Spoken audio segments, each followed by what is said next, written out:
noite, iniciamos mais uma edição do Encontro Marcado com a Arruda Bastos Zé Maria Filomeno. Lembro, no início do programa, o nosso WhatsApp, que é Fortaleza 85999251122. Lembro também o nosso portal na internet, portalarrudabastos.com.br, e o site da TV Mais, tvmais.org, para o telespectador rever esse programa ou assistir ele ao vivo no seu celular, no seu computador. Zé Maria, tudo bem, né? Tudo bem. Boa noite aos espectadores. Agradecer a audiência cada vez maior, né? Sim. Que só nos anima para trazer cada vez mais personalidades que tem muito a contribuir, muito a falar com o nosso público. E hoje nós estamos aqui com... Vamos ver se o telespectador conhece. Difícil Inácio de conhecer. Francisco de Assis Nunes Arruda, porque o nome é comprido. Sim. Ele vai dar a origem desse nome. Inácio Francisco de Assis Nunes Arruda. É o Inácio Arruda, atual secretário de Ciência e Tecnologia e Ensino Superior do governo do Estado, do governador Camilo Santana. O Inácio foi vereador de Fortaleza, logo depois deputado estadual reeleito, né? Uma vez só. Não, deputado federal reeleito e senador. E esse já é a segunda gestão na Secretaria de Ciência e Tecnologia e Ensino Superior. Tudo bem, Inácio? Aqui o programa é diferente dos que você já participou, Isso. viu? Inclusive na sua época de senador. Tá Aqui é um certo. bate-papo, nós queremos saber de fatos inéditos da sua vida. Né? E vamos começar com aquela perguntinha, né, virtual. Obrigado por ter atendido o nosso convite, né? Eu sei que você tem uma Depois- agenda muito... Depois de tanto tempo na política, os fatos inéditos já passaram, entendeu? Eu sei que o Deixaram senhor de ser tem uma inéditos. agenda muito cheia, muito lotada, mas abriu aí um espaço aí para comparecer. Primeiramente, fala um pouco da sua origem, onde você nasceu, o que seus pais faziam, que lembranças você tem da sua infância. Olha, quando eu nasci, o bairro era o Parque Olinda. Você se lembra que os loteamentos na cidade de Sim. Fortaleza iam recebendo o nome de parques. Então era Parque São José, Parque Olinda, Parque Iracema, Então, os parques. O nosso parque era Parque Olinda. Nós estávamos ali ligado com já uma pista nova do quartel da Aeronáutica, da base aérea, tá? Que é a pista atual. Tá? E a área era muito bonita, porque ali a pista está no ponto alto, tá certo? O sol se punha aqui atrás, e aqui embaixo era o Parque Olinda. Você tinha uma imagem do pôr do sol muito bonita, e o nascer do sol era mais fantástico ainda, porque era no Rio Cocó, quer dizer, as margens do Rio Cocó que ficavam na frente, tá certo? Num carnaval fantástico, onde se formavam grandes lagoas nos períodos de chuva. Então a maré subia, o rio enchia e formavam lagoas fantásticas. Era uma cena muito bonita, porque tanto o pôr do sol como as noites enluaradas, elas refletiam no carnaval e davam cenas assim fantásticas. Sim, mas para quem não conhece Fortaleza desse Então, tempo, embora Parque você seja uma Olinda, pessoa nova, muito e você é novo, de 1957, 57 eu vou apenas. anunciar aqui a sua idade, quer dizer, você é Eu sou apenas de 57, apenas de 57. apesar de ser do século passado, É. é depois da metade do Da metade do século século passado. Mas hoje essa área aí Então, corresponde ao quê? Corresponde aqui. Hoje é o bairro Dias Macedo. Dias Macedo. Tá certo? Também Isso quem recebeu, vai pela BR-116, ali no Pronto. lado Aeroporto, direito, né? você entra ali na Alberto Craveiro, Alberto Craveiro, em direção ao Castelão. Castelão. E também, ficou ali o Passaré. estádio ficou com Isso. o nome de Mata Galinha, o Mata gigante Galinha. da Mata Galinha, Mata Galinha. porque ali também a comunidade foi também apelidada de Mata Galinha, porque era onde se jogavam os restos, tá? Penas, às vezes vísceras, das galinhas que eram tratadas para ser vendidas no mercado de Fortaleza, entendeu? Então, ali também tinha esse apelido que ficou marcado como o gigante da Mata Galinha por isso, porque era um abatedouro de aves que nós tínhamos ali naquela Ali tem naquela Aerolândia, região. Dias Macedo. Aerolândia é o lado esquerdo, né? A Aerolândia, que está aqui, a Aerolândia exatamente porque era a base aérea, você base sabe aérea. que a base aérea nasce ali, porque ali já tinha o campo de aviação, Interessante. que é um dos primeiros, as primeiras escolas de aviação, ela está entre as primeiras escolas de aviação do Brasil. Então ali o campo de aviação ele é antes da base aérea. Então, aquilo era uma área pública, um terreno público, que tinha um campo de aviação, e ficou com o nome de Aerolândia, Aerolândia. por conta de ter ali a área de aviação. Tá certo? Depois vem a base aérea. Já na década de 30, se cria a aeronáutica, não existia essa força, se cria a aeronáutica e vai ter a base aérea, que vai ter uma participação importante na Segunda Guerra Sem Mundial, dúvida. porque a nossa base foi um ponto de Fortaleza apoio Natal, do né? Era Estado, um ponto de... do Brasil e também das forças aliadas. Inclusive os americanos deram reforço nessas bases, nessas estruturas. Então ali... E a ali sua... E os seus pais? Você nasceu ali, mas Eu seus nasci pais ali. nasceram ali? Não, Seus- o meu pai, ele é de Mulungu, Mulungu, da Serra? Mulungu, da na serra lá Trité. em cima, Sítio Madeiro, lá em Mulungu, é ali que está o sítio onde eles nasceram, a família dele toda, Francisco Lopes de Arruda. Tinham também uma fazenda no Canindé, que era uma Não é o fazenda- Chico Lopes, né? Não é exatamente né? o mesmo Chico Lopes, embora seja o Francisco Lopes, os dois, era um nome muito comum. E a família Lopes é uma família também muito forte, muito tradicional. A origem dele, na verdade, é ali do mundo árabe, né? Ah. A tradição deles. Acho que a maioria dos Lopes são sírios, são de origem síria. Vieram para cá como turcos, mas são de origem síria. E o Arruda, que é uma base dos Arrudas, os Arrudas, na verdade, são um misto de árabes com judeus, mas porque o judeu, na verdade, não é uma etnia, é mais a religião. Tá certo? Mas eles têm uma origem ali no mundo árabe, tá certo? É ali que nasce o judaísmo. Oriente Médio. Aliás, é ali que nasce o judaísmo, o cristianismo e o islamismo. Digamos que, em tese, essas religiões são todas árabes, entendeu? De origem ali no Oriente Médio. Mas o meu pai nasce ali, no Mulungu, e a minha mãe, ela é de Mossoró, meu avô de Currais Novos e minha avó de Caicó. São Ainda dá, potiguares, né? são todos potiguar e o trio já daria um cordel. Mas o seu pai de origem Currais Novos, agrícola, era agricultor? toda a família tanto a família do meu pai, eram todos de agricultores. Né? A casa da fazenda lá em Caridade, do meu avô, até hoje está construída lá. Tá certo? Uma casa, toda aquela casa de parede dobrada. Depois ficou com a família Torquato, que manteve a varandada, manteve a casa, inclusive na cor original, era uma casa toda azul. Tá certo? Ela manteve a família que está lá, uma família muito interessante, muito importante, se mantém lá até hoje. E o meu avô materno, meus avós maternos também, eram agricultores, trabalhavam na agricultura, tinham pequenas propriedades, pequenos terrenos que eles plantavam, não tinham fazendas, mas tinham pequenos terrenos, então são todos de origem agrícola, que os filhos vieram para Fortaleza, se encontraram ali no bairro de Asmacedo. Então, Porque o meu pai veio embora para Fortaleza do Mulungu e ficou aqui e não voltou mais. Então foi para Marinha Mercante. Marinha Mercante? Primeiramente, trabalhar lá naquela área do porto, naquela área portuária, atrás de qualquer emprego. Entendeu? Então, qualquer emprego foi trabalhar na Marinha Mercante. Depois foi trabalhar no Denox. E hoje, onde é o quartel do Exército, lá no Dias Macedo, tá certo? Ali era o Denox. O Denox era ali. Tinha um portão preto com o nome com letras grandes, aquelas letras garrafais, Denox, que era uma instituição muito importante. Aqui, a Studem e o Denox eram instituições muito importantes. Centenário do Denox é de 1916. Claro. Né? 1909, entendeu? Mais ou menos a mesma época das escolas de artes de ofício no Brasil. Entendeu?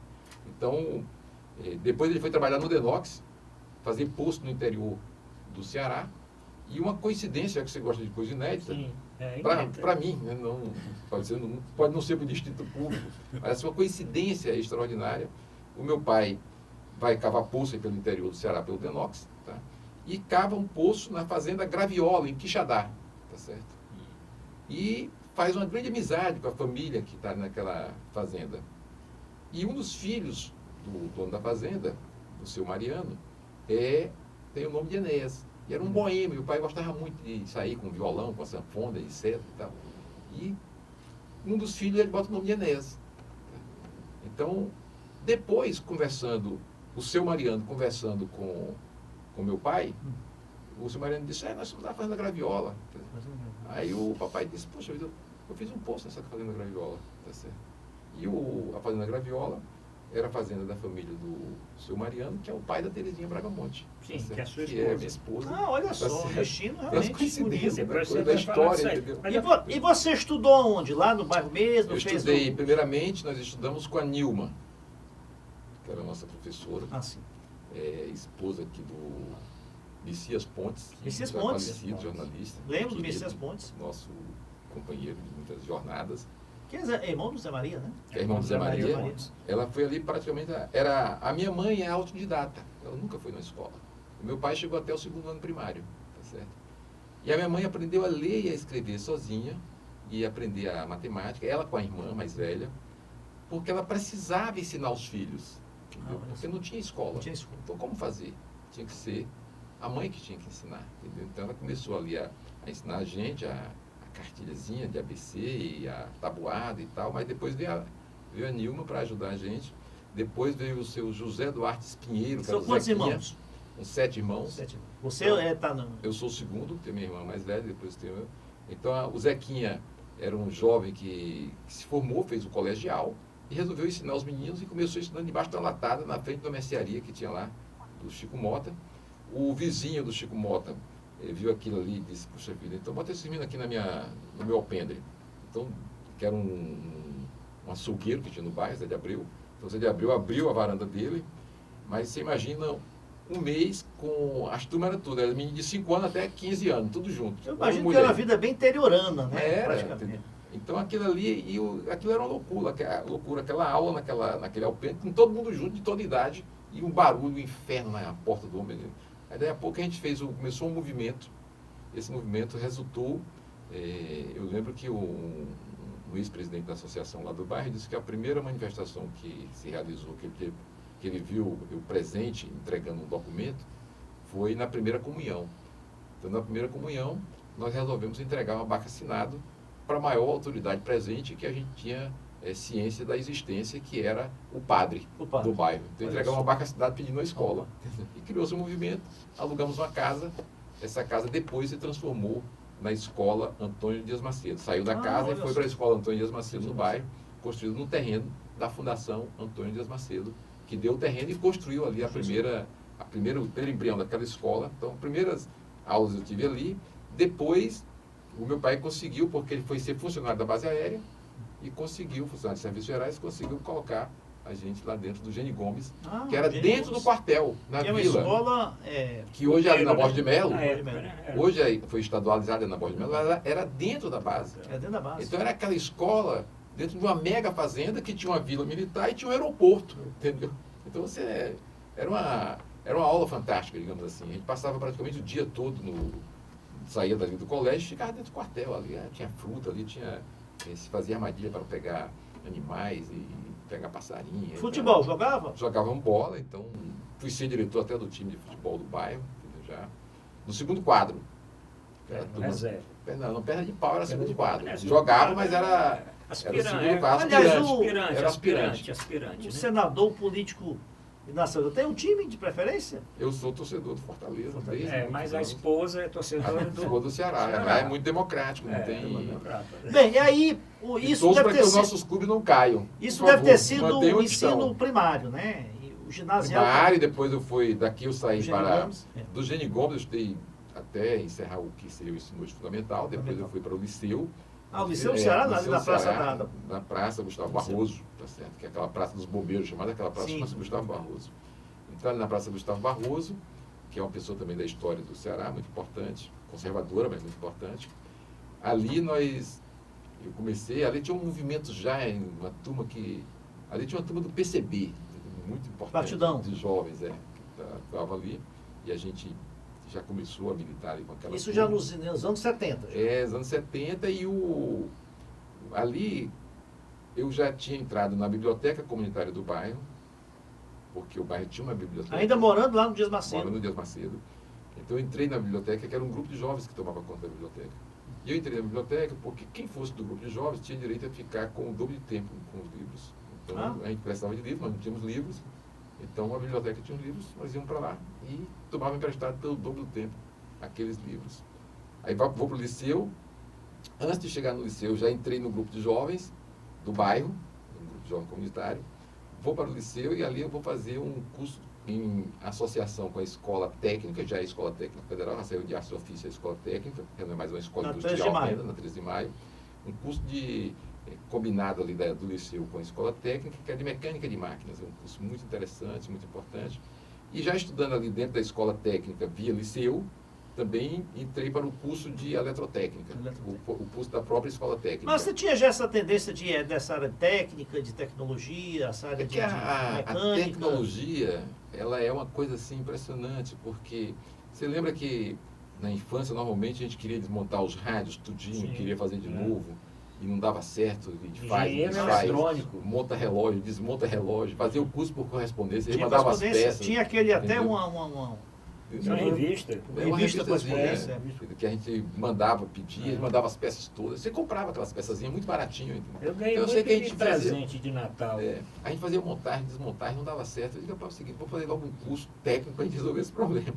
Só que os cursos que a gente escolheu, um curso de mecânica de máquinas e um curso de motores, basicamente a gente trabalhava muito com motores, mas com a mecânica geral, dentro da escola técnica, um curso muito bom, muito qualificado, com um laboratório de primeiro mundo já para aquela época. Depois o curso de eletrotécnica também, um curso muito bom, um curso de elevadíssimo a formação da escola. Praticamente você já via cadeiras que eram cadeiras da universidade, dos cursos de engenharia, você já via na escola técnica, então é uma preparação muito forte que você tinha. Depois que saí da escola, fui para o curso de matemática, depois da matemática fui para o direito. Então é uma mistura que você vai fazendo na vida, porque a vida vai lhe empurrando para outros setores. E entendeu? movimento estudantil? Você começou a participar quando do movimento estudantil? Já na escola técnica, nós tivemos que entrar no conselho. Quer dizer, a gente já fazia o movimento no liceu, mas o liceu, o movimento você não tinha instituição, porque todos estavam na ilegalidade. Tinham tudo caçado, Grêmio, assim, DCE, CA, isso tudo tinha acabado. Entendeu? Então nós fazíamos muito movimento, mas via o esporte. Entendeu? Que foi uma saída que nós encontramos. Vamos fazer assim, vamos fazer o primeiro intervalo. No segundo bloco, nós vamos entrar nessa área política. Como é que você entrou, né? E está até hoje, como é que você entrou e que ano foi, né? Você falou aí um pouco aí da infância, do Dias Macedo e outras coisas mais. Primeiro intervalo, voltamos já.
Voltamos a apresentar Encontro Marcado aqui no canal 15 da Multiplay, mas também tem os outros canais, né? 5 da NET, 28 da Oi e 28 da Sky, né?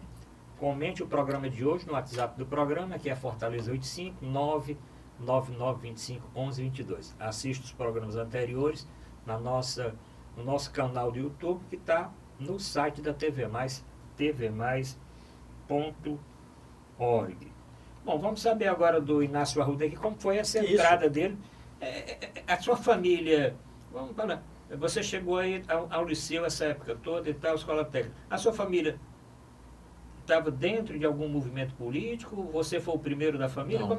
Como é que foi isso aí? Você teve algum exemplo de professores? Como é que foi? Sabe que, Arruda e Zé Maria, quando teve o golpe em 64, tiveram duas coisas que nos marcaram demais. Primeiro, a nossa professora de matemática, que era a Nilma, desapareceu.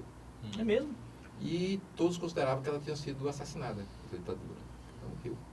Então, isso causou assim uma revolta muito grande, porque tinha uma turma de garotos, tudo menino de 6, 7, 8 anos de idade, que ela ensinava, ela ajudava, era voluntária, não tinha pagamento, não tinha nada.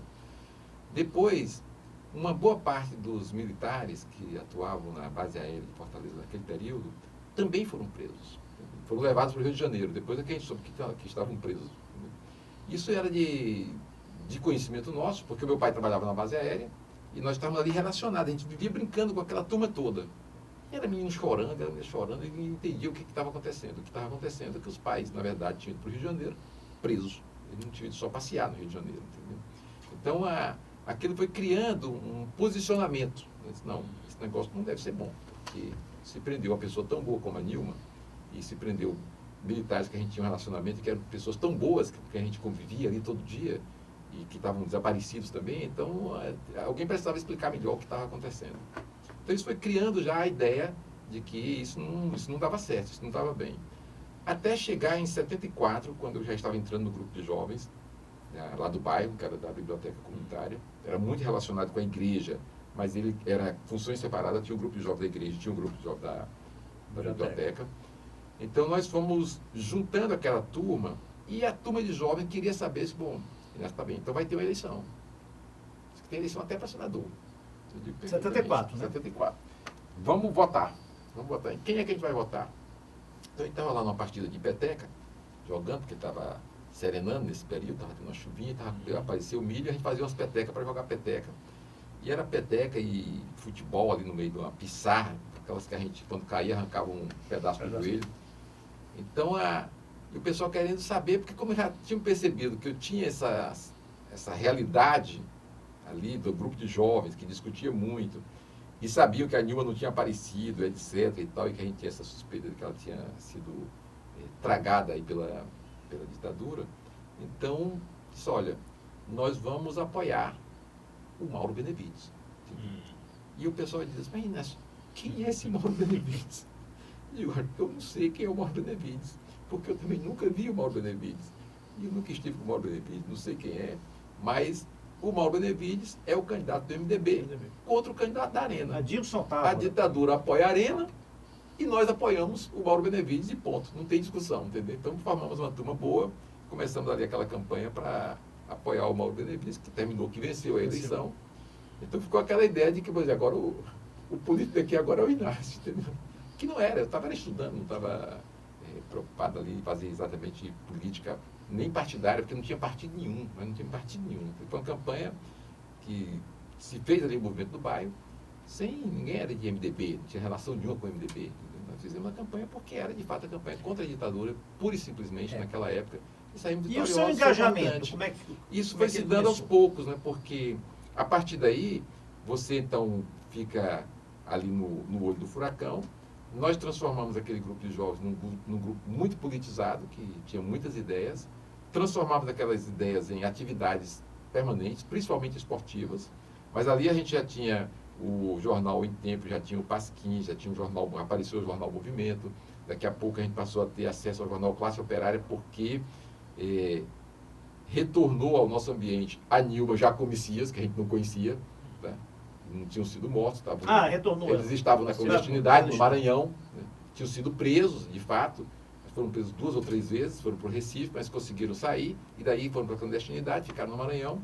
Apareceu a Nilma, apareceu o Messias, e me lembro muito bem que a gente não sabia de onde que aparecia o jornal Classe Operária, que chegava mimeografado, naquele mimeógrafo a álcool, que eram distribuídos clandestinamente, aparecia debaixo da porta, lá no grupo de jovens, apareceu o jornal. Eu digo, prega aí na parede esse jornal. Só que um jornal Classe Operária, pregado na parede, em 75, 74, 76, era uma subversão total. E o grupo de jovens funcionava dentro do Centro Social Padre Guilherme Vassen, que era um órgão do Estado, do governo do Estado. Entendeu? Então era um insulto. Eu sei que daí a pouco o grupo de jovens passou a ser muito vigiado, muito controlado, porque a sede do DENOX não era mais DENOX, agora era um quartel do Exército. E dentro do quartel do Exército tinha unidade do ICOD. Olha que só. funcionava lá dentro. Todo dia passava lá na porta. Dentro do covil cercado, mas sem dar muito bola para aquilo, porque eu dizia, sabe para aquela turma de meninos, de jovens, vamos em frente, vamos embora. Só que também havia a ditadura que estava ficando mais fraca, e do grupo de jovens eu fui para a diretoria do time de futebol. Da diretoria do time de futebol, eu terminei na associação de moradores do bairro. Da associação, eu fui junto com o Messias criar a associação Interbairros, que reuniu várias associações de moradores. Eu lembro perfeitamente, porque quem nos deu guarida foi exatamente o Dom Aloísio, aqui no Seminário da Prainha. Ele colocou ali o Seminário da Prainha à nossa disposição para a gente organizar as associações de moradores numa instituição mais unitária, e dali que sai o primeiro congresso da Federação de Bairros de Favela, que cria a Federação de Bairros de Favela de E Fortaleza, você que eu foi vou o ser o primeiro presidente. E não tinha nenhum, assim, chamou a atenção algum vereador, deputado, mesmo do MDB? Naquela a época, gente- esses políticos A gente que deram nós ajuda. tivemos alguns episódios. Quando eu era diretor do time de futebol, surgiu um vereador, que nós não vamos nem falar disso, porque a pessoa ainda está nas lides, digamos assim. Então, um vereador surgiu, queria ser deputado estadual e queria o apoio do time. Chegou lá com, só vou dar camisa, vou dar não sei o quê para papai. Eu digo, rapaz, tá bem, o senhor é uma pessoa muito decente. Mas agora fala o seguinte, me diga aí uns 3 problemas do bairro assim, que o senhor considera que são importantes. Ele disse, não, vamos fazer o seguinte, eu dou a camisa e o calção. Tá? Aí digo, 2 problemas do bairro. Senão eu também dou a chuteira. Tá certo? 3, um só problema. Não, eu vou dar as redes. Tá certo? Aí chegou na rede, terraplanagem e tal, mas nada de problema nenhum do bairro, da comunidade. Eu digo, rapaz, nós temos tanto problema e o senhor vem para cá só para dar material. Aí eu disse assim, vamos fazer o seguinte, me diga o nome da rua que o senhor entrou. Aí o cara levantou-se e foi embora, porque também não sabia o nome da rua. Resultado, eu fiquei sendo responsabilizado, porque acabamos de perder o material todo. Perdeu quase o time. Mas nós né? fizemos uma festa de arromba, com o apoio do Sargento Melo, na época, que foi quem conseguiu o aval final para que a banda de música, o conjunto musical, que era um dos mais importantes da cidade, só tocava no Náutico, no Ideal, no Líbano, no Yacht Club, tá certo? O Melo terminou conseguindo para a gente, para ele tocar no Dias Macedo, num terreno velho que era lá no Padre Guilherme Vasco, que a gente fez o cimento de última hora, botamos uma cerca de arame farpado com os estacas de sabiá, tá certo? Eu me lembro desse conjunto chegando às 3 horas da tarde do sábado para tocar, os caras olhando assim, Melo, onde é que você meteu a gente? Eu falei, que buraco é esse? Nós vamos tocar aqui mesmo, vamos tocar aqui. Resultado, a festa foi de arromba. A gente arrecadava o dinheiro no saco, entendeu? Na porta, o cara ia entrando e ia botando o dinheiro no saco. No final a gente amarrou a ponta do saco aqui, está aqui o dinheiro dos faraós. Os faraós. Os faraós era Faraós banda. era banda. Era uma Conhecida, uma realmente. banda fantástica, um conjunto musical espetacular.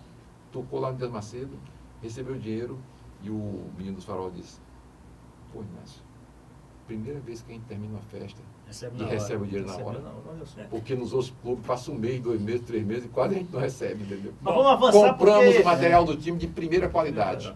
Vamos ter que Vamos avançar, avançar. porque tem muita Tem coisa muita aí. coisa ainda. Mas Vamos daí chegar, veio chegar a 1981, então. Aí eu 81, já estava no PCdoB, Pois é, eu mas tô na vendo- clandestinidade, porque não Clandestinidade. tinha um partido legal. 81. entendeu? E a sua primeira candidatura? Pronto, tirando a candidatura que você... Mas em 82 teve eleição, nós teve elegemos o Chico Lopes, vereador, Sim, em Chico Fortaleza. Lopes. Mas aí, Mas pelo- tivemos vários pelo outros MDB. candidatos, Mas não, por pelo quê? MDB, Pelo MDB, Chico Lopes. não tinha legenda, nós não tínhamos partido organizado. Elegemos o Chico Lopes e tivemos como candidato que tiveram forte votação o Raimundo da Mata Sim, e o Luiz Carlos Paes, que hoje é o presidente do PCdoB. sim. Também teve forte votação naquela época, era uma liderança estudantil muito querida e muito respeitada, teve uma votação muito, muito forte. Aí daí veio a campanha das diretas. Diretas. E a campanha das diretas, E a sua atuação era só política, a sua atividade, ou você profissionalmente? eu já trabalhava no Tribunal de Justiça do Estado. Ah, você é concursado do Tribunal de Concursado do Justiça. Tribunal de Justiça. Eu já estava ali trabalhando. A gente fazia, durante 10 anos seguidos, até ser eleito vereador, eu trabalhei muito intensivamente no tribunal, fazia mutirões dia de sábado com umas mulheres fantásticas que nós tínhamos lá, que dirigiram as atividades de uma divisão importante do tribunal. A gente fez muita coisa. Criamos a Associação dos Servidores do Tribunal de Justiça, ajudamos ali a criar. Participei da primeira diretoria, da primeira direção da associação. Então, tudo isso foram coisas que a gente foi construindo ali, porque já estávamos na militância muito, muito ativa. Mas um evento grande que surgiu aqui, além das lutas por moradia, que eram intensas na Federação de Bairros, entendeu? Intensas, eram muita atividade, todo dia, toda hora. Isso porque criou-se uma crise com a moradia, com aquela questão de expulsão das favelas, retira o povo das favelas, leva para mais longe ainda. As favelas mais centrais estavam sendo desmontadas, a especulação imobiliária avançando sobre essas áreas, e tinha que expulsar esse povo, entendeu? E às vezes abertura de vias, e tudo, não tinha negociação, não tinha debate. Então nós entramos nessas negociações, os conjuntos construídos em áreas terríveis, dentro de lagoas, sem drenagem, sem nada. O conjunto Ceará foi construído dentro da lagoa, dentro de um riacho. Quer dizer, o conjunto Esperança é dentro de outro riacho. A Caracuzinha, Novo Oriente, já em Maracanaú, também tudo dentro de áreas baixas, que precisavam ser drenadas intensamente, e o pessoal pagando caro. Então a gente fez muito movimento forte. Isso, querendo ou não, projetou o movimento e também quem dirigia o movimento. No caso, eu estava ali dirigindo o movimento. E aí, em 82, foi feito Em 82, ajudamos ali a eleger o nosso primeiro vereador, digamos assim, que foi o Chico Lopes, tá? Foi eleito vereador, mas é pela... E a sua primeira PMDB. candidatura, quando foi? 86, 86. também pelas circunstâncias. Eu não era candidato. Ali nós já tínhamos decidido, praticamente o partido tinha tomado a seguinte decisão. Candidato nosso, para valer, era o Benedito Bezerril, na legenda do PMDB. Porque nós tínhamos acabado de legalizar o partido. E o Bené ainda estava aqui. Entendeu? Então, como o Bené não teve tempo de sair, se saísse não poderia ser candidato, então o Bené é aqui candidato. E para a federal, nós já tínhamos decidido apoiar o PAIS. PAIS do MDB, para a federal. Do 86. PMDB, que já era PMDB, já não era mais MDB, já era P, PMDB. tinha agregado o P. Então era Paz de Andrade com o Benedito. Só que nesse meio do caminho, já nas vésperas da eleição, o Amazonas, que era o nosso presidente, o Amazonas, chegou aqui e disse, gente, nós precisamos ter um candidato. Quem é que vai dizer qual é a nossa proposta para a Constituinte? O que nós vamos defender na questão urbana, na questão agrária, tá certo? Dos direitos sociais, dos direitos trabalhadores. Quem é que vai falar? Nós não podemos falar por outra legenda. Se nós legalizamos nosso partido, temos que ter um candidato. Aí se discutiu para cima e para baixo. Quem é que queria ser candidato assim para perder uma campanha, só para divulgar a proposta. E mexemos com todos, precisamos colocar alguém que tenha uma liderança, que seja respeitado na cidade. E nós estávamos ali na Federação de Bairros, tínhamos uma liderança popular, digamos assim, e o pessoal considerou que era muito importante ter o candidato, e eu fui escolhido ali para ser o candidato em 86. Pois é. Aí, quando chegou 88, você é eleito vereador em Fortaleza. Vereador. Aí vem na sequência, vem a eleição de vereador, fui eleito vereador, e formou-se uma sequência. Vereador em 88, que foi a questão da lei orgânica da cidade, quer dizer, a Constituição da cidade foi feita ali em 88, 89, em 89 precisamente, está completando exatamente 30 anos este ano, a lei orgânica. Eu tive a satisfação de participar do grupo ali que ajudou a organizar a lei orgânica, um grupo fantástico. E o plano diretor está sendo revisto agora. Revisto agora, que é muito importante, entendeu? A peça mais importante da cidade é o plano diretor, tem que ser intensamente debatido. Acho que a gente tem que, talvez as próximas personalidades que vocês vão convidar sejam pessoas ligadas a essa questão urbana. Tem professores fantásticos aí que discutem esse assunto, tem lideranças políticas também, acho que são muito interessantes. Então, ajudamos a construir a lei orgânica, a meia no cinema, tem 30 anos este ano. Meia estudantil. Meia estudantil. Cinema e A jogos, garantia né? da meia nos ônibus, a garantia, digamos assim, constitucional, na lei orgânica. Por que nós botamos na lei orgânica? Porque a meia já existia. Mas a meia, qualquer um podia acabar com ela a qualquer hora. Bastava ter maioria na Câmara. Aí nós dissemos, vamos colocar uma emenda na lei orgânica e constitucionalizar essa conquista estudantil. Porque tinha um movimento para acabar. Então, no movimento para acabar, vamos constitucionalizar. E constitucionalizamos, é uma conquista muito grande, também está completando 30 anos este ano. É porque o inúmeras público outras que não conquistas, sabe, a União tem a sua Constituição, né, federal, os estados têm as suas constituições estaduais e o município tem a lei orgânica. Lei orgânica com figuras fantásticas. Eu não vou Agora, enumerar, vamos não vou avançar, enumerar os vereadores, a sua história é muito vasta. interessantes. Vamos avançar. E você teve uma carreira assim fulminante. Você está dizendo o seguinte, você começou como vereador em 88. Como é que saiu para deputado? Para deputado estadual, então veio a eleição de deputado estadual na sequência. 90. Nesse intervalo, tivemos a eleição presidencial. Isso. Sim. E na eleição presidencial, que era uma eleição solteira, essa primeira eleição presidencial, nós ajudamos aqui a coordenar o Comitê de Apoio à Candidatura do Lula. Né? Também numa façanha, porque o Lula foi candidato e a uma certa hora queriam colocar como visto o Lula alguém do PCdoB. E o PCdoB, que tinha muito tempo de televisão e que entregou na mão do Lula, um tempo gigantesco, teve uma polêmica enorme, porque o Roberto Freire era do PCB. Mas a gente dizia que o Roberto Freire não era mais comunista, entendeu? Então estava se aproveitando apenas e que a gente tinha que ter um candidato. Mais uma vez o Amazonas interveio no debate e disse, não, gente, se nós estamos dizendo e achando que ele não é mais comunista, então não nos preocupemos com ele. Vamos ajudar a construir um caminho para a esquerda. E naquelas circunstâncias se considerou que o melhor nome para construir um caminho para a esquerda no Brasil seria o nome do Lula ou do Brizola. No peso popular, etc. e tal, terminou o PCdoB apoiando o Brizola. E lembro do Haroldo Lima indo para Brasília, saindo de São Paulo indo para Brasília. Haroldo Lima é deputado da Bahia. Federal da Bahia, saindo de uma reunião em São Paulo para ir até a casa do José Paulo Bisol, que tinha acabado de sair do Bom vice, PMDB né? Para ser para ir para senador o do PSDB, senador do Rio Grande do Sul. Desembargador aposentado. Ele tinha saído do PMDB e foi para o PSDB, com Covas, não sei quem. Isso vem depois.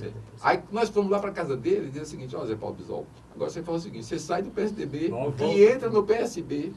O Arraes tinha topado, PSB. o Arraes tinha topado, e o Arraes disse: não, rapaz, será que ele vai aceitar? Ele acabou de sair do PMDB para o PSDB. Aí eu digo: não, vamos ter que passar lá um dia na casa dele. Eu sei que uma reunião grande que se prolongou, entrou pela madrugada, e no final a gente convenceu o Zé Paulo Bisol a ir para o PSB e ser o vice do Lula. Uma campanha fantástica, maravilhosa. E como eu era o coordenador, projetou mais ainda. Aí você Estava será na Câmara. deputado estadual, em seguida deputado federal, por 3 vezes, Por 3 sempre no PCdoB, sempre em oposição Uhum, ao governo federal e aos governos estaduais também. uhum. Vamos avançar. Vamos, nós vamos Porque- ter que fazer agora o nosso segundo Tá intervalo. certo. Vamos fazer. E chegar nessa reta final, porque nós vamos ter que ir uma palhinha no final a respeito da atuação do secretário Isso, Inácio isso, Arruda Tá bem, tá bem. na Secretaria de Ciência e Tecnologia em Ciência Perú. Voltamos já.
Voltamos a apresentar Encontro Marcado com Zé Maria Filomena Arruda Bastos aqui no canal 15 da Multiplay, canal 5 da NET, canal 28 da Oi e da...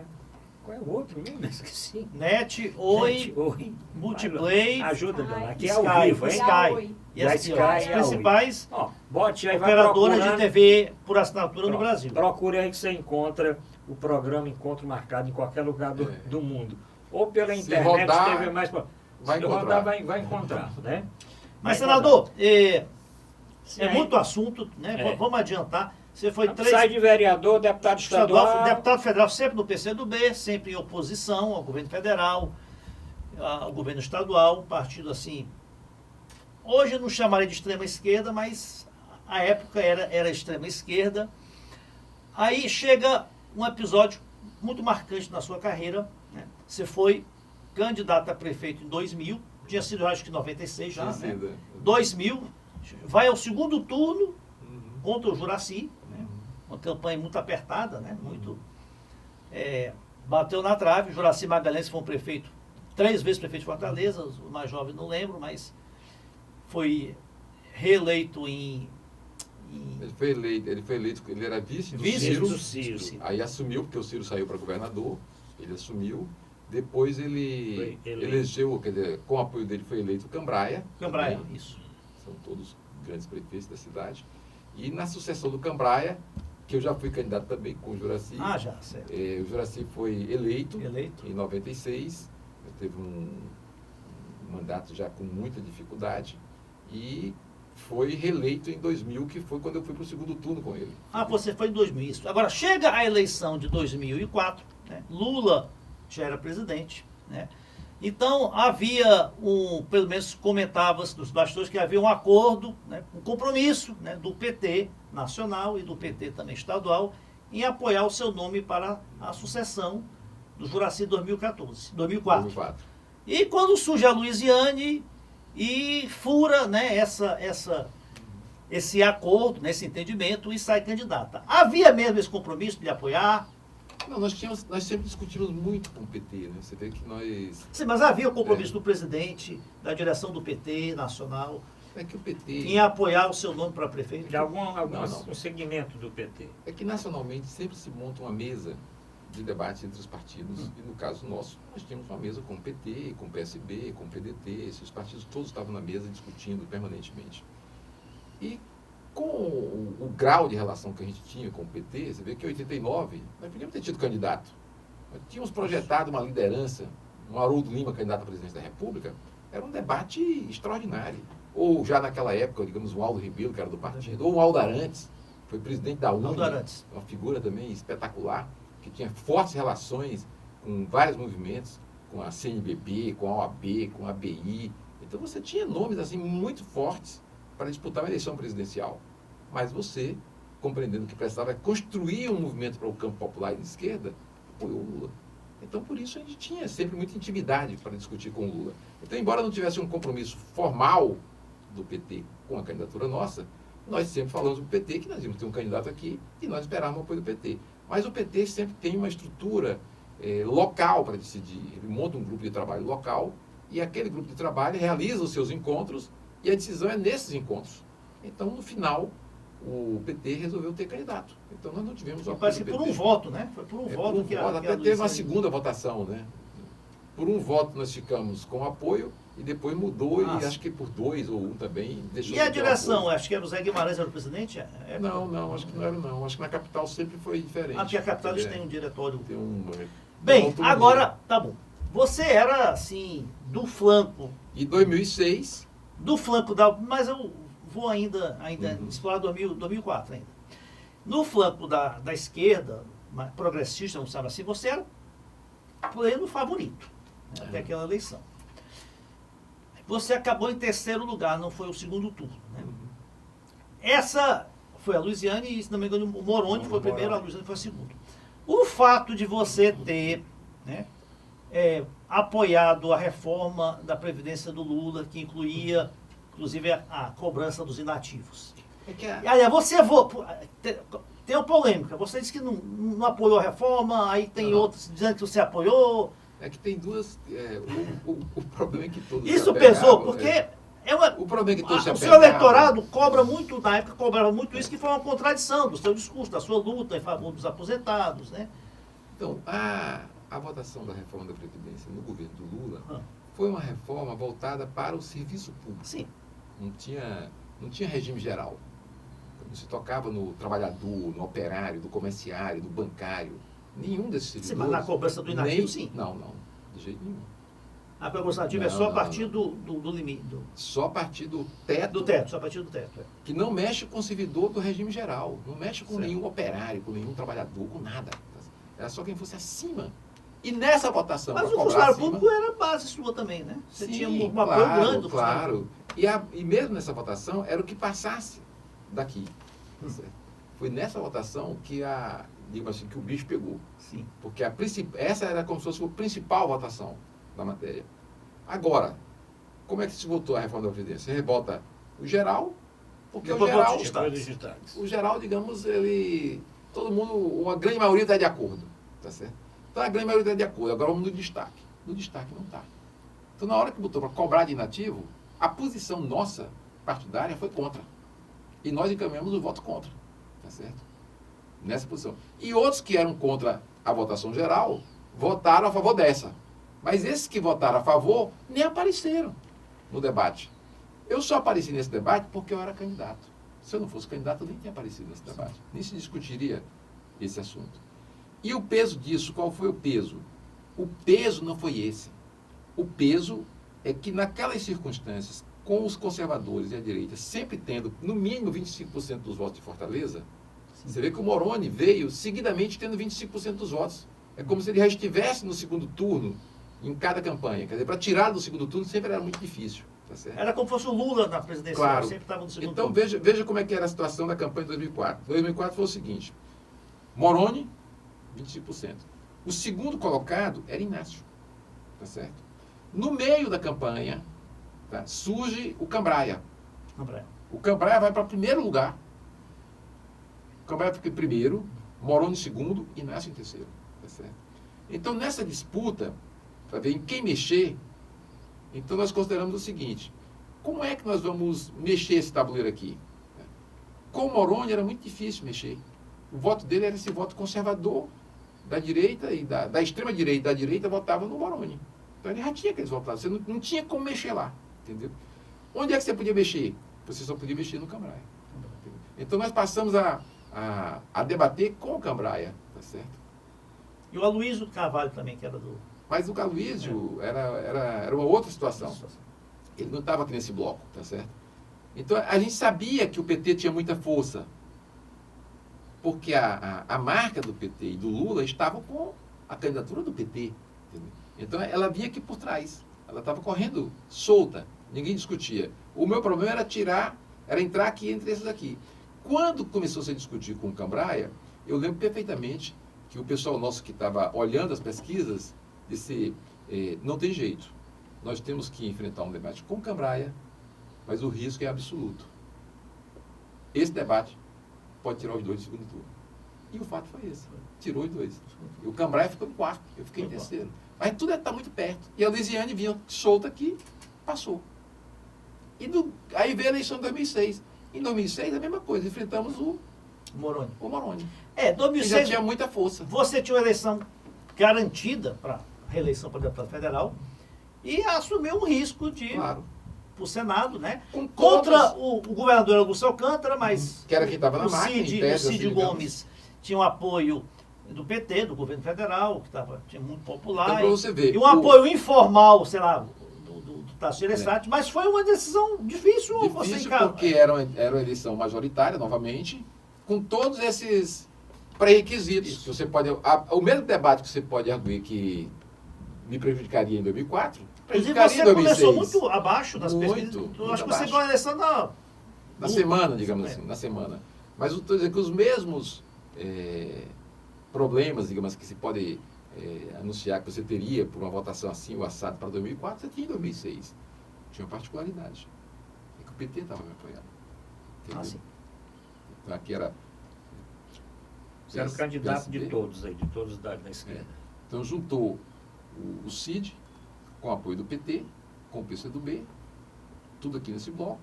Acho que o PDT também entrou aqui nessa época, em 2006. Então fizemos um bloco unitário e ganhamos a eleição, entendeu?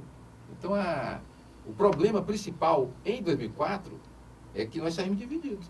O PT estava de um lado, o outro estava do outro. Entendeu? Mas nós estamos correndo aqui. Bom, você passou os 8 anos como senador. Fale um pouquinho desse seu período aí, Inácio, no Senado. É que a batalha de 2003, na verdade, como deputado federal, até o Senado da República, foi muito intensa. Porque trata-se de você colocar de pé um governo de feição nacional, que defenda um projeto de desenvolvimento nacional, que defenda mais independência para o Brasil, e que tenha um programa de desenvolvimento. Então não foi uma batalha fácil, não foi uma discussão fácil no Brasil, porque as elites conservadoras do Brasil, elas não defendem a pátria.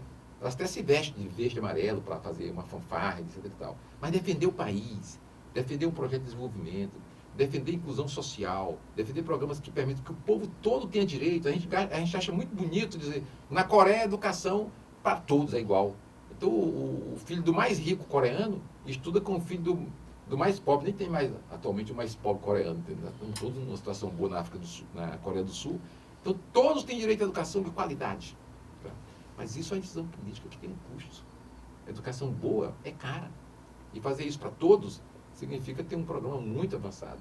Então, essa batalha para fazer a inclusão social no Brasil e permitir que as pessoas pudessem ter o direito de comer 3 refeições por dia, gerar emprego no país permanentemente para a juventude, formar tecnicamente, quer dizer, quando eu entrei na escola técnica para fazer o curso de eletrotécnica, o vestibular era mais difícil do que entrar na universidade, porque as vagas eram poucas, só tinha ali, naquele lugar. Não tinha outra escola pública de qualidade como aquela. Hoje são 33 no interior do Ceará, mais a capital. A universidade era só em Fortaleza, hoje está espalhada pelo interior do Ceará. Entendeu? Então, essa inclusão, esse programa forte de avanço nessas áreas, tanto econômicas, e todas têm impacto econômicos. A questão de se alimentar, a questão de ter uma recuperação do salário mínimo, fortalecer o salário mínimo.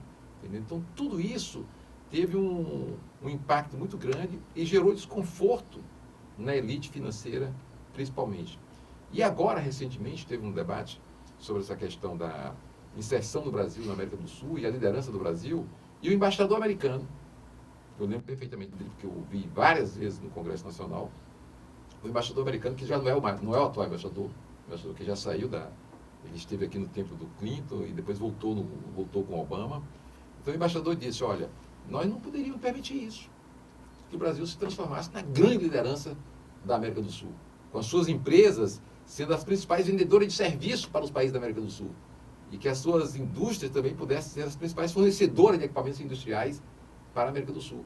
Quer dizer, isso pertence a eles, não pertence a nós. Então, implantar esses programas, eu lembro do primeiro programa, quando a gente foi implantar, uma reunião na presidência da Câmara, tá? Para a gente pegar um programa que chamava PPI, era o Plano Piloto de Investimentos, com recurso do superávit primário. Como pegar recurso do superávit primário e colocar num programa que gerasse desenvolvimento no país, até chegar no PAC. Então veio o PPI, depois transformou-se no PAC, que era o Programa de Aceleração do Crescimento. E depois do Programa de Aceleração do Crescimento é que veio Minha Casa Minha Vida, que agregou-se ao Plano de Aceleração do Crescimento. Tudo aquilo gerava um movimento de circulação de recursos, de dinheiro na economia brasileira, fortalecia as empresas, fortalecia a economia brasileira, mas isso era como se fosse uma coisa meio inaceitável. Eu lembro depois de um discurso, eu vinha aqui de um debate na Assembleia Legislativa, e vinha comigo uma menina da Associação de Moradores, uma senhora, e um debate no rádio por conta de um texto da Danusa Leão, sobre a questão da empregada doméstica dela, que ela dizendo, é um absurdo, agora eu vou encontrar minha empregada doméstica em Paris. Entendeu? E a menina ficou aqui indignada, ela disse, pô... Teve também a esposa do Renato Aragão, né? Que teve eu sou presidente da Associação de Moradores do meu bairro, mas eu sou empregada doméstica. E a minha filha está em Paris, e eu quero visitá-la. Entendeu? Mas então, esse rancor um pouco senador, setor assim, da alta elite brasileira por econômica. exemplo, essa política também dos campeões nacionais, né? De se conceder empréstimos bilionários a empresas brasileiras para investirem também no exterior, que aconteceu que acabou irrigando muito recurso para a JBS, para o Odebrecht, lá para o Ike Batista. Isso também não foi equivocado? Isso é um debate. Tem um menino que foi presidente do BNDES, aí já durante o período Você sabe que derrubaram a presidente da República sem absolutamente nenhum crime, entendeu? Uma vergonha praticada pelo Congresso Nacional. Entendeu? Um golpe de Estado descarado, mas usando o Congresso Nacional e o Judiciário. Entendeu? Foi uma coisa descarada, descabida. Mas o presidente do BNDES, do período do Temer, tá? Ele deu uma declaração sobre a questão do papel do BNDES. O BNDES do Temer foi primeiro ter uma presidenta... Foi a Silvia, depois Silvia, o Rabelo. Isso. Então, o presidente do BNDES... Maria Silvia. Maria Silva Bastos. O Rabelo fez um discurso respondendo a um jornalista que queria as informações em tempo real, quase, do BNDES. E ele foi explicar qual é o papel de um banco de desenvolvimento. Tá certo? O BNDES não é para fazer modelagem de privatização, que agora está sendo chamado novamente para isso. Isso é papel do BNDES. Fazer modelagem de venda de empresa nossa. Isso não é papel do BNDES. Se você contrata um serviço de terceira categoria, qualquer um faz, entendeu? O BNDES não. O BNDES é para pensar o desenvolvimento. Foi criado para isso.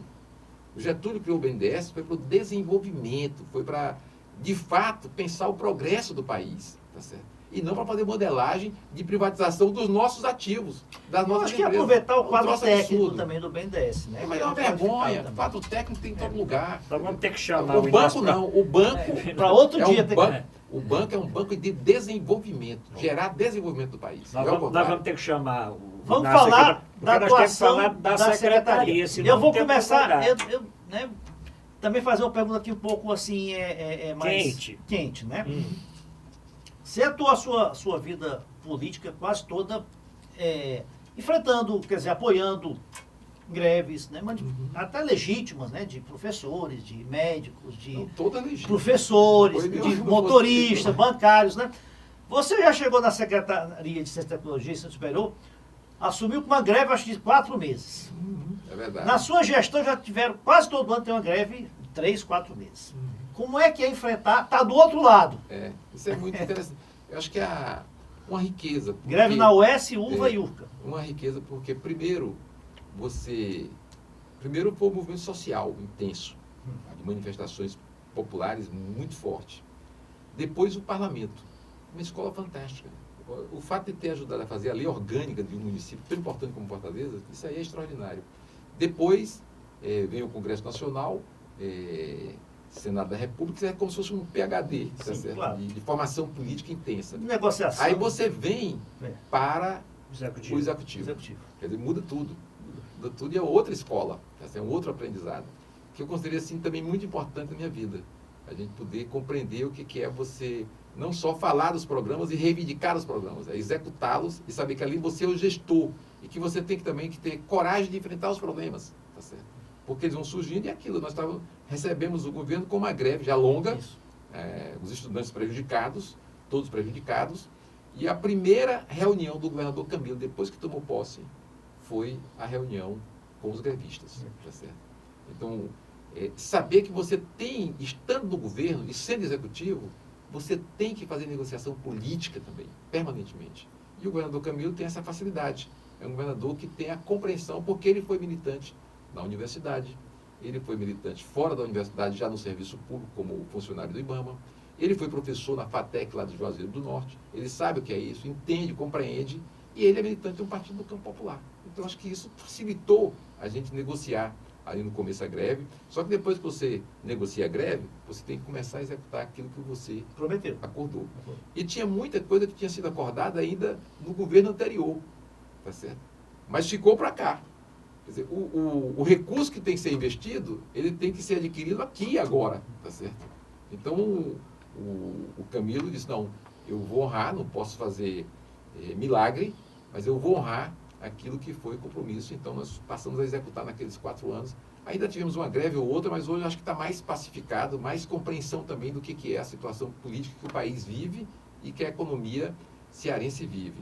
Mas é muito importante, para mim foi um enriquecimento muito forte ter tido a oportunidade de governar com o Camilo durante o seu primeiro mandato e estar com ele agora nessa segunda gestão, que eu acho que a gente pode acelerar um pouquinho mais. Os projetos aí, rápido, os projetos da Secretaria. Apesar de serem muito grandes, quer dizer, nós temos um programa, acabamos de implantar um programa chamado Cientista-Chefe. Ele é um programa que busca unir as competências fabulosas que tem nas nossas universidades, estadual, federal, IFCE, Unifor, grandes competências. Nós nem imaginamos o que tem. Eu tenho entrado nos laboratórios e visto gente trabalhando, produzindo, é uma coisa fantástica. E nós produzimos ainda muito para fora, então a gente precisa produzir mais para dentro. Então criamos um programa de cientista-chefe para fortalecer a atuação pública, para ela ter capacidade com as competências que nós já temos dentro da nossa universidade, das nossas instituições. Então nós podemos melhorar mais ainda. O Estado do Ceará, em vez de ser o primeiro na educação do ensino fundamental pública, ele ser o primeiro no ensino fundamental, ser o primeiro na educação básica, que nós vamos já dar esse salto, e depois ser um dos primeiros na educação superior. E ao lado disso tem um grande programa de empreendedorismo. Quer dizer, nós temos que ter as nossas universidades com capacidade de criar empresas todo dia.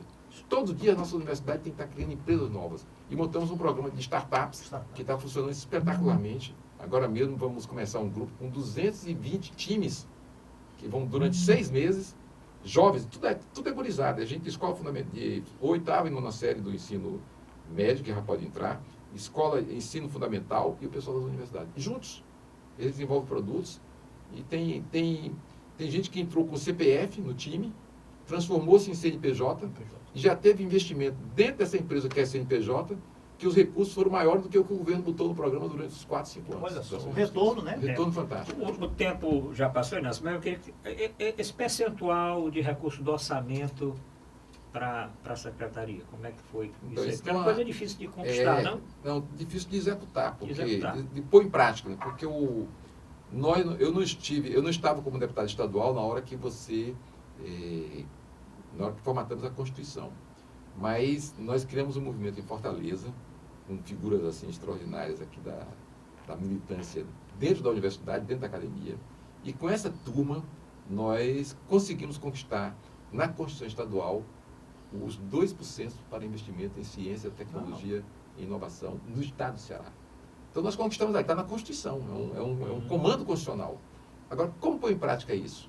Criou-se, no governo do Ciro, a FUNCAP. Aí eu já era deputado estadual. Trabalho do ex-deputado Ariel Stolanda, né? Ariosto, Flávio Torres, Isso, Flávio eram figuras assim muito. Tarcísio já estava aqui nessa turma. Quer dizer, Tá? entendo. Helena Serra Azul, Serra Azul. entendeu? É uma turma que participou muito ativamente, entre outros, que tem uma turma muito grande. Aí veio o governo do Ciro, construímos a FUNCAP e criamos a Secretaria de Educação, de Ciência, Tecnologia e Educação Superior. Então aqui já tem assim, que a estrutura estava boa. E agora é como se a gente fosse dar um salto. Foi agora que o governo do Estado estabeleceu um acordo, que é um acordo com a Ciência e Tecnologia, com a comunidade acadêmica, com o Tribunal de Contas do Estado, tá? E chancelado pelo governador, para que a gente, em 10 anos, começado em 17, então foi 17, começado em 18, que nós fizemos isso em 17, então 18 até 27, nós vamos chegar no ano de 2027 aplicando 2% da receita tributária do Estado do Ceará em ciência, tecnologia e inovação. Bom. Então vai ser um salto Vamos qualitativo convidar o Inácio para enorme. discutir dúvida. esses assuntos. Mas o tempo passou, não sei nem se dá tempo aquele pinga-fogo. Só foi um pinga-fogo muito rápido, Bem rápido, né? bem rápido. Você responde 2, 3 palavras. Vamos lá. Um filme, um livro e uma Uma música música. favoritas do Inácio Arruda. Ah, tem muitas. Eu sou fã, assim, da música cearense. Night, Belchior, Noite de Galas e Quintais, fantásticas, músicas extraordinárias, paralelas. Não tem... Depois você vem com Humberto Teixeira, extraordinário Humberto Teixeira, que Parceiro do colocou as músicas na Luiz voz Gonzaga. do Luiz Gonzaga. Podíamos citar 1000, mas a gente aprendia a tocar na flauta. A primeira músicazinha que a gente tocava na flauta era Asa Branca, tá? De Humberto Teixeira. E eu aprendi no livro do Edições Nordeste, que aquelas letras do Luiz Gonzaga eram de Humberto Teixeira. Humberto né? Teixeira. Então fiquei fã do Humberto Teixeira. Então você tem essas músicas dessa turma toda. Um filme? Filme, também tem muitos filmes interessantes que a gente assiste todo dia. Mas os filmes que estavam baseados nas histórias do Júlio Verne assim, eram fascinantes. Mesmo porque eu li o livro dele, 20 Mil Léguas Submarinas, e achava fantástica aquela história do Júlio Verne. E as coisas hoje que se leu lá atrás do que ele escreveu no final do século XIX, início do século XX, que estão se materializando, entendeu? Mas não dá tempo mais. Livro, eu dá adoro tempo mais ler. na Luana. Aliás, eu estou Sim. lendo um livro também Então muito fale só desse interessante. livro que você está lendo. Ele é muito interessante porque eu não conhecia esse livro e este ano é o ano do centenário da comprovação da teoria geral da relatividade de Einstein. Fizemos um grande movimento em Sobral, com apoio da prefeitura, com a secretaria, com a SBPC, que ainda continua durante esse ano até o dia 6 de novembro, que é o dia que saiu o resultado da comprovação da teoria. Mas a teoria foi fruto de fotos tiradas em Sobral e na Ilha do Príncipe em 29 de maio do ano de 1919. E eu recebi ali e comecei a ler uma história muito interessante. O peso da luz. Peso da Luz. Da nossa escritora querida Ana Miranda, que está agora sendo a curadora da nossa Bienal Internacional do Livro, que começa no mês de agosto. Livro fabuloso da Ana Miranda, que eu estou lendo paralelamente com um livro sobre a história dos militares de esquerda no Brasil. Pronto. Depois você vai contar essa história, porque o Do tempo... Quartinho de Moraes, o livro dos militares. Pronto. O tempo passou, da Maria, vamos... Muito. Eu tenho certeza que esse programa vai ter uma audiência, vai ter um retorno enorme dos telespectadores. Bom, agradecer aqui o senador Inácio Arruda, agradecer o nosso telespectador que ficou até esse momento assistindo o programa e até a próxima semana.